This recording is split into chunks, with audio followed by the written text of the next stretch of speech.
With the second pick in the 2019 NBA Draft, the Memphis Grizzlies select Ja Morrant from Murray State University. So it just hit me.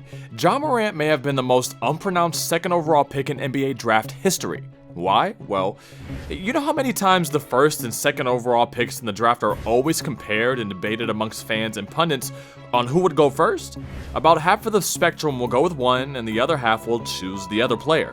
But because Zion Williamson may have been the most hyped and most touted college prospect in nearly 3 decades, absolutely no one thought Ja Morant would be selected in the first pick in the 2019 NBA Draft. Not a single soul that I know projected Morant would go first overall. Absolutely. I was the person that, had a lot of things to say about Zion's game that he needs to work on for this entire season, while still appreciating how he's dominating collegiate basketball. But however, if you have the #1 overall pick, Zion Williamson's potential is so very high, you have to bet on it. And in case you haven't seen a thing or two, I'm sure just about everyone has decided that Ja Morant has proved to be the best player to come out of the 2019 NBA Draft. It's early, I know, but the fact that, actually, allow me to walk you through a few of my favorite Ja moments from his 3 seasons in the NBA. The swagger, the high-flying acrobatics, the ability to transform a particularly losing, ill-fitting culture into a winning culture. I think you know where I'm going with this. The biggest sign of greatness in a young player is when he shows up and shows out during the postseason, especially if it's his first postseason of his career. The 2022 NBA playoffs were great for a lot of reasons, and among those reasons were the fact that we got to see one of the best players in all of basketball return to the NBA postseason and put his all-time regular season play to the test. I'll be quite honest with you, I didn't see all that coming from Ja. He had some epic moments, kind of like the time Ja went for 47 points against the soon-to-become NBA champion Golden State Warriors.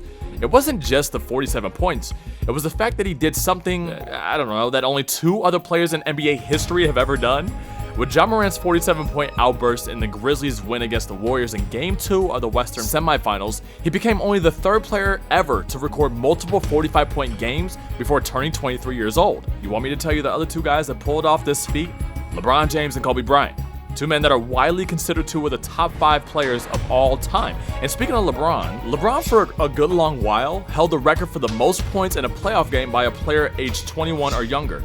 But in only Ja's 2nd ever playoff game, he exploded for 47 points in Game 2 of the first round of the 2021 NBA playoffs. And that 47-point performance from over a year and a half ago stands as the record most points by a player at that age or younger.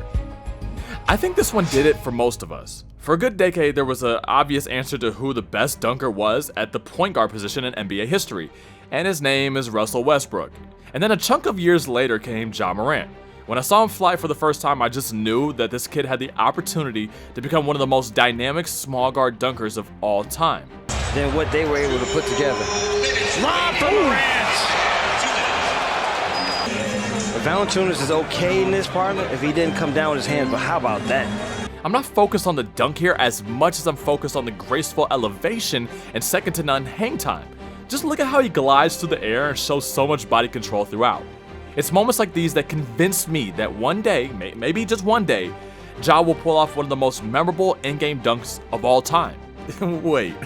Winner takes a 3-2 lead in this opening round series. Morant. Oh!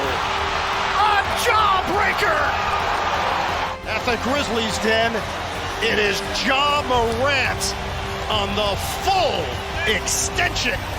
When have we ever seen such force and such elevation from a 6'3" point guard who weighs probably no more than 180 pounds? Like, when? And that extra cockback of the ball added the extra element of disrespect to that dunk? Ooh, it was nasty.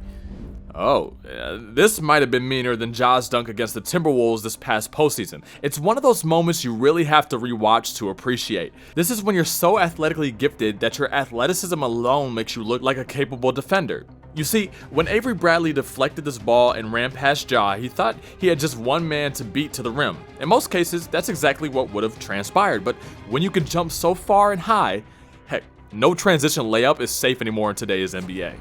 Take a look at where Ja plants and begins his launch, and now look at how he's able to spring forward after planting both of his feet flat on the ground. It's almost like he was a magnet to the ball. Have you ever seen a man levitate?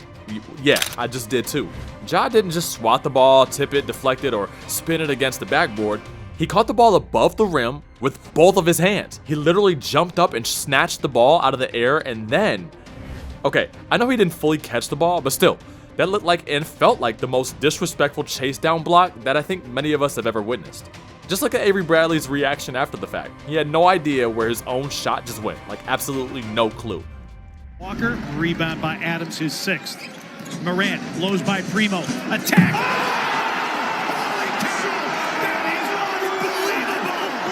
3 defenders surrounding the painted area. Ja makes body contact from around, I would say, I don't know, at least 5 feet away from the basket, all while Ja's 6'3" frame is trying to extend over a 7-footer. Are you beginning to see the degree of difficulty with not just the dunk, but the attempt?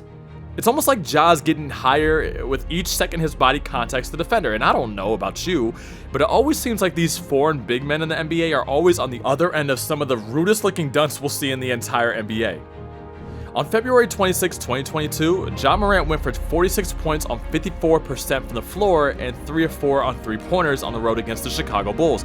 Then just 48 hours later, Ja turned right back around at home, this time against the Spurs, and went off for a career-high 52 points on a perfect 4-4 from distance and a blistering 73% from the floor.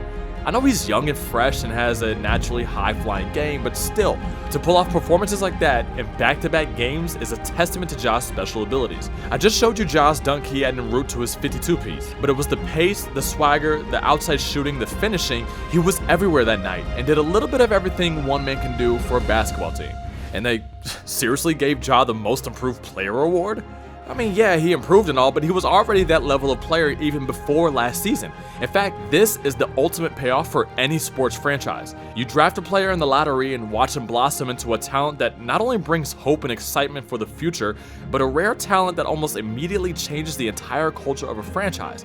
The Grizzlies were a consistently losing team in the years leading up to the year Ja was drafted, and now just a couple of seasons later, Ja has lifted Memphis into not only a consistently winning franchise, but a viable championship threat. All thanks to a 6'3", 108-pound guard that does things mid-air that reminds me of Michael Jordan. Wait, I went too far?